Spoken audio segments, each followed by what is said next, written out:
de que el barco debería de tener un museo. Nosotros le hemos estado dando muchas vueltas, no siempre hemos sido partidarios de que eso exista, pero siempre que fuéramos capaces de hacer algo que fuera lo suficientemente importante como para que tuviera vida y perdurara en el tiempo. Es decir, lo que no queríamos era hacer una cosa pequeña que al final se muere en sí misma, la ven todos los habitantes de la zona, pero no tiene capacidad de atraer gente. Para nosotros, sobre todo ahora que estamos potenciando el turismo, pues creemos que tenemos que hacer, si lo conseguimos, tenemos que ser capaces de conseguir algo que sea capaz de atraer turistas, de atraer gente a la comarca de Valdeorras. Con ese motivo, pero que luego aprovechen para para visitar el resto de la comarca, ¿no? Estamos con la colaboración del Eixo Atlántico, por eso está hoy Joan aquí, y bueno, le cedo la palabra primero a él para que haga digamos que lo presente de alguna manera, cuál es el objeto y por qué, y luego ya os daré más detalles despois. Bueno, moitas grazas, buenos días.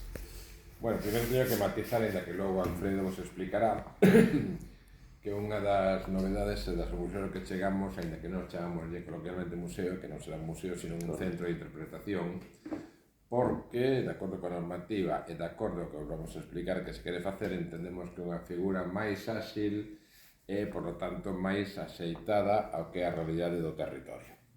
Ben, como vos sabedes, hai tempo que levamos, como decía Alfredo, traballando aquí no barco. O barco é o noso epicentro de dúas estrategias. Unha que ten que ver co reto demográfico, que tamén traballamos coa Diputación de Lugo, tamén traballamos coa Diputación de Ourense e coa zona transmontana en Portugal, pero dentro de Galicia, e isto está consensuado coa Diputación de Ourense, o barco, digamos, é o noso territorio de referencia por as súas características, pola vontade política que hai e pola facilidade que temos para traballar, obviamente, verdad? Ninguén vai a traballar a un sitio onde non teña facilidades. Por lo tanto, a primeira idea é o reto demográfico, e neste senso, por exemplo, estamos desenvolvendo, entre outros proxectos, o proxecto de loita contra os incendios, e estamos xa, en breve, xa creo que xa está incluso lanzado o concurso para a xestión do que va a ser o viveiro de granxas, esta figura para dar apoio e formación a xente xoven que veña aquí ou que desde aquí non quera marcharse para poñer en marcha iniciativas vinculadas, vencelladas, en fin, con todo o que é a agricultura farmacolóxica e a agricultura biolóxica. Isto simplemente para darvos o contexto. Por lo tanto, nunha man reto demográfico e noutra man levamos 2 anos traballando en enoturismo.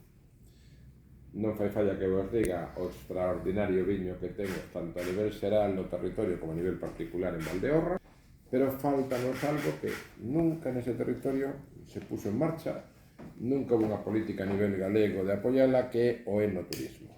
Ese turismo do viño, ese turismo dos hoteles bodega, que si existen en outras partes que xa estivemos visitando hai uns anos, como o caso que cae en Hungría, Francia, etc. E creemos que este é un territorio fantástico para desenvolver isto. O terceiro elemento é a posición absolutamente privilexiada do barco entre 2 patrimonios de humanidade, un que xa existe, as médulas, outro que vai existir, que se está tramitando, que é a Ribeira Sacra, sin contar con Trevinca e sin contar co Parque Natural do Caurel. Por tanto, a posición do barco, desde un punto de vista de desenvolvemento económico e turístico, é absolutamente privilexiada. Isto é o contexto no que vou a resumir o que falamos hoxe.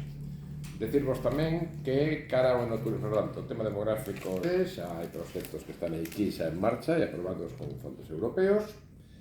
No tema do enoturismo, non só o que os van contar, sino que tamén encomendamos a equipa de turismo da Universidade de Vigo Campus de Ourense, a Monse, que a súa equipa, e nos están preparando unha folla de ruta sobre enoturismo. É dicir, obviamente, o enoturismo implica hoteles bodega, os hoteles son privados, os concellos non van a poner en marcha hoteles, pero ten que haber toda unha serie de medidas de apoio para animarlos a que veñan aquí a invertir, verdad? Isto o teremos pronto, creo que despois do Brau, hasta fines de ano va a estar tamén.